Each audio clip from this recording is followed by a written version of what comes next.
going through in a very sort of organized fashion? Is there a task force that's going through high-level appointees to see who is or isn't aligned with the mission? Like, should we expect more changes? Not to my knowledge. I understand there were a few other individuals who resigned after the firing of Ms. Monarez. One of those individuals wrote in his departure statement that he identifies pregnant women as pregnant people.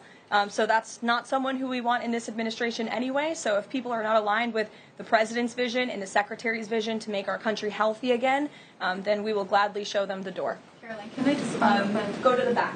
Thank you, Karoline. Go behind you, Andrew. Go ahead. Oh, thank you, Karoline. The military deployment that President Trump has sent to the Caribbean Sea close to the shores with Venezuela is massive. It's much more that is needed to simply counter narcotics operations. Is President Trump considering launching military strikes to military installments or facilities in Venezuelan soil? I won't get ahead of the president with respect to any military action or questions about that ever. But what I will tell you is that many Caribbean nations and many nations in the region have applauded the administration's counter-drug operations and efforts, and the president is prepared to use every element of American power to stop drugs from flooding into our country and to bring those responsible to justice. And as I've said from this podium before, the Maduro regime is not the legitimate government of Venezuela. It is a narco-terror cartel. Maduro is not a legitimate president. He is a fugitive head of this drug cartel. He has been indicted in the United States for trafficking drugs into our country, and it is the utmost responsibility of this president and this administration to prevent the illicit flow of drugs into our country and to protect citizens from those deadly poisons. Reagan. Thanks, Karoline. I have two questions for you. Sure. Democrats, including former White House Press Secretary Jen Psaki and Minneapolis Mayor Jacob Frey, attacked prayer and pushed gun control in the aftermath of yesterday's shooting. What's the White House's response to their comments? Yes, I saw the comments of my predecessor, Ms. Psaki, and frankly, I think they're incredibly insensitive and disrespectful to the tens of millions of Americans of faith across this country who believe in the power of prayer, who believe that prayer works, and who believe that in a time of mourning like this, when beautiful young children were killed while praying in a church, it's utterly disrespectful to deride the power of prayer in this country, and it's disrespectful to the millions of Americans of faith. And I would encourage Ms. Psaki to pray for these families themselves, who need it right now more than ever. My second question for you is that there have been media outlets who have glazed over the fact that the shooter was confused in their gender identity. Does the administration believe that this element needs to be investigated in the shooting? All of the elements are being investigated in the shooting, absolutely. Which is why part of the reason the FBI director came out and immediately confirmed that facet of the investigation. John. Thanks a lot, Caroline. Two questions on two separate issues. First of all, the drone and missile strikes that took place overnight in Ukraine. General Keith Kellogg, the president's special envoy, has described these attacks as egregious. Do you agree with that description, and do you view President Putin as an impediment to getting peace between these two countries? Well, it's not about if I agree, it's about what the president thinks, and I know what the president thinks because I talked to him about this. He was not happy about this news, but he was also not surprised. These are two countries that have been at war for a very long time. Russia launched this attack on Kyiv, and likewise, Ukraine recently dealt a blow to Russia's oil refineries. They have taken out, as a matter of fact, 20% of Russia's oil refinery capacity over the course of their attacks throughout the month of August. So the president is continuing to watch this intently, and this killing, unfortunately, will continue as long as the war continues, which is why the president wants it to end. And that's why he's worked harder than anyone to end this war, which would have never started if he were president. But perhaps both sides of this war are not ready to end it themselves. The president wants it to end, but the leaders of these two countries need it to end and want it to end, must want it to end as well. And I think the president will make some additional statements on this later. My second question has to do with, I just had one more, if I may. It has to do with the president's intention to remove Lisa Cook as a member of the Federal Reserve Board. He is going or acting upon allegations that have been made by Trump administration official Bill Pulte These are just allegations. She hasn't been convicted yet of any crime. Is the administration opposed to allowing Ms. Cook to have due process, to challenge what has been alleged against her? I believe she is challenging it. I believe she just filed a lawsuit today, and Mr. Pulte has deferred those allegations over to the Department of Justice to investigate them. What I will say is that you had these mortgage receipts very clearly shown to the president, and he has the cause that he needs to fire this individual. He laid it out in the letter that he provided to her and to the public as well. And so we'll continue to fight this battle. Carrie. Karoline, so the president just announced that he wants to have a convention right for the midterms next year. The DNC has countered that they too want to have a convention right before the midterms as well.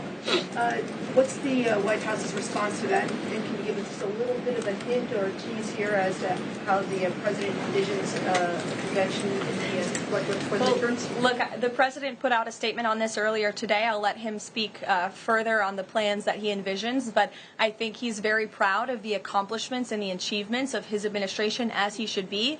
The most secure border in United States history, a crackdown on crime here in our nation's capital, an attack or a reversal of the attack on our energy industry from the previous administration. As I just pointed out to you, gas prices today, this Labor Day, are the lowest they've been since Labor Day in 2020. Our economy is bringing in trillions of dollars in revenue from all over the world again. So there's so much for Republicans and for the president and for Americans across the country to be proud of, and I think the president wants to see that celebrated. But for any further details on this as they come, we'll provide you with them. Iris. Thank you, Karoline. Two questions on the shooting. What's the administration's message to some concerned parents across the country who might be now worried about their kids' safety in light of the latest incident? We completely and totally understand the concerns of parents across the country. This tragedy it's heartbreaking. As a parent myself, there are no words to describe just the heartbreak that these families must be enduring. Which is why the President and the First Lady have encouraged everyone to continue to pray for these families and these victims. And it's why this administration is focused on removing public safety threats from our communities. And in fact, I can share with all of you that last night in Washington, D.C., when arrests were being made, there was an arrest of a juvenile right here in D.C. in Ward 7 for threats to kidnap and injure, receiving stolen property, possession of a large capacity feeding device, unlawful possession of firearms and ammunition. A search warrant was executed, 7 firearms were recovered, and the juvenile was arrested after an investigation was initiated based on social media posts allegedly threatening violence towards a school. So this was a juvenile who was a risk to not just himself, but the community here in Washington, and he was removed from the community last night because of the law enforcement efforts of this administration. And I would also point to the statement of our wonderful First Lady that she released yesterday. She wrote, "The tragic mass killing in Minnesota illuminates the need for preemptive intervention in identifying school shooters. Early warning signs are often evident, with many individuals exhibiting concerning behaviors and making violent threats online prior to their actions. We encourage all Americans, as the old saying goes, if you see something, say something. If you see warning signs or threats, report it to law enforcement." This administration, federal law enforcement, will take those reports and those threats seriously. They will be treated as a law enforcement emergency, and we will act accordingly. And on the First Lady's statement, would the administration consider ramping up resources on these fronts to parents and schools across the country to help them look into these signs and prevent more tragedies? It's a very fair question, Iris. As for any potential future policy decisions or funding questions, it's just been over 24 hours since this tragedy occurred. Right now we're focused on the FBI and their investigation and uncovering all the facts, and we'll leave those very important policy discussions to another day. Thank you, Karoline. Go ahead. Megan. I had a question about the Lisa Cook lawsuit that you mentioned. Sure. Does the president plan to wait until that lawsuit is resolved to appoint her replacement? I will leave that to the president to make that decision in that announcement himself. Brian. Thank you, Karoline. 2 questions. Bouncing off the CDC situation with CDC, I'm curious if administration officials are pushing back on the president's agenda, privately, publicly, however, should they fear to lose their jobs going forward? Look, I think if you're doing your job well, and if you are executing on the vision and the promises that the president made to the public who elected him back to this office, then you should have no fear about your job. Just do your job. That's what this president wants to see. He wants to see people solving problems. He wants to see the people who have the privilege of serving the American taxpayer and the federal government abiding by the wishes of the American taxpayers who overwhelmingly reelected him in this cabinet to make America great again, or in this case, make America healthy again. On the Intel deal, where the U.S. got a stake in that company, there's two things I want to ask about that. The first is, what did the U.S. get back in return for that deal? And the second thing is, what are the future plans for giving any form of money to another company? It could be through the CHIPS Act, like this deal, or some other form of funds.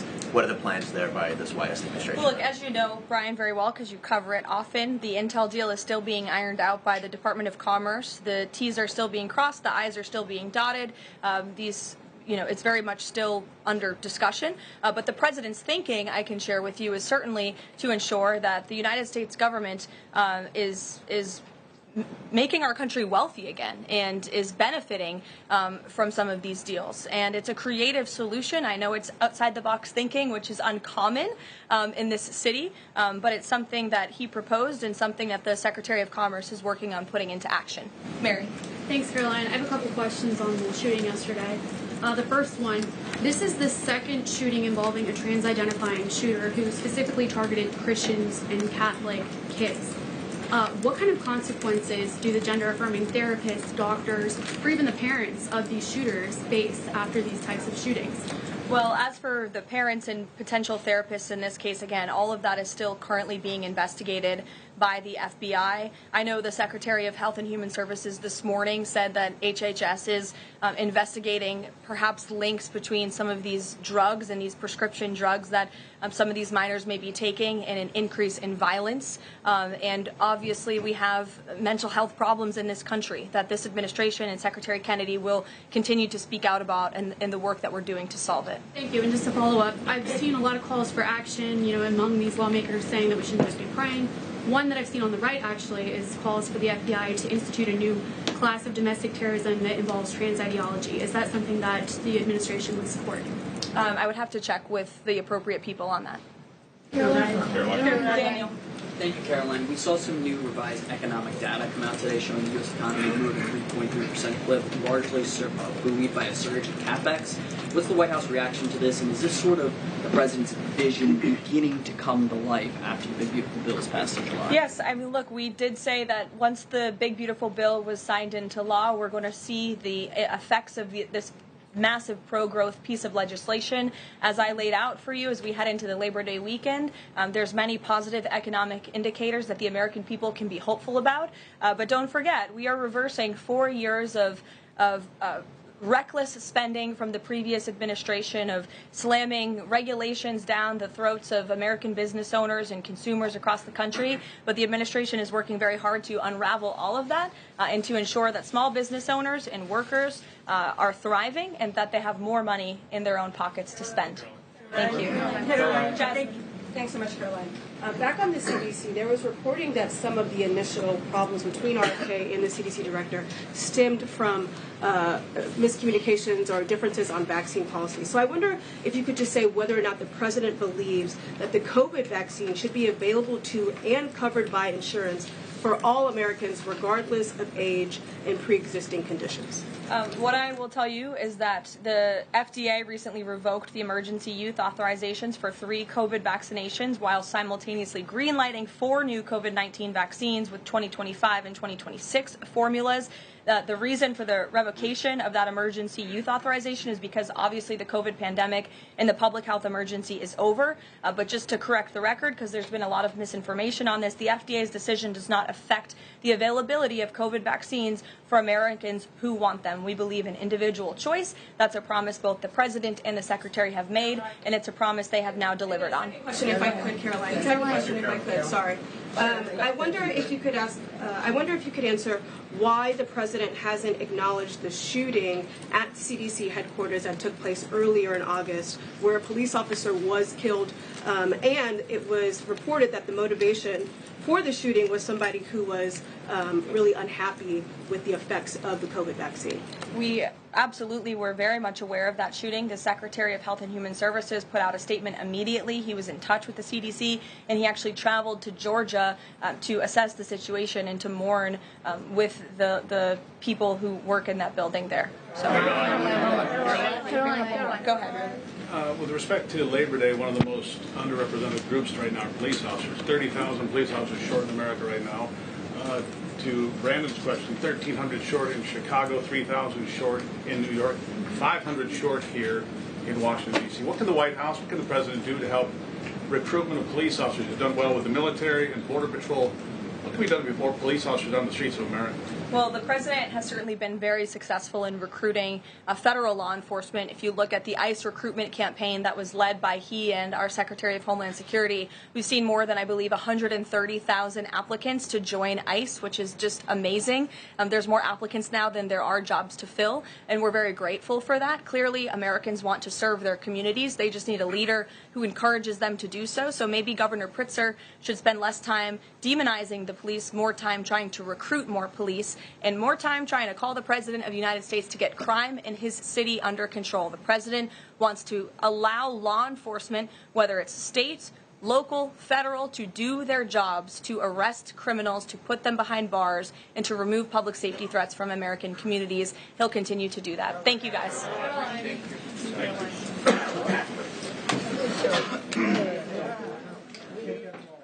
That was a live look at the White House press secretary opening. She opened today's press conference with heartfelt condolences to the victims and families of yesterday's Catholic hate crime shooting in Minneapolis that killed 2 children and wounded 17 others.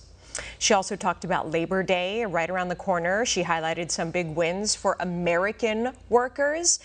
Gas prices are at a 5-year low thanks to American energy dominance, our policies, our energy policies here in America.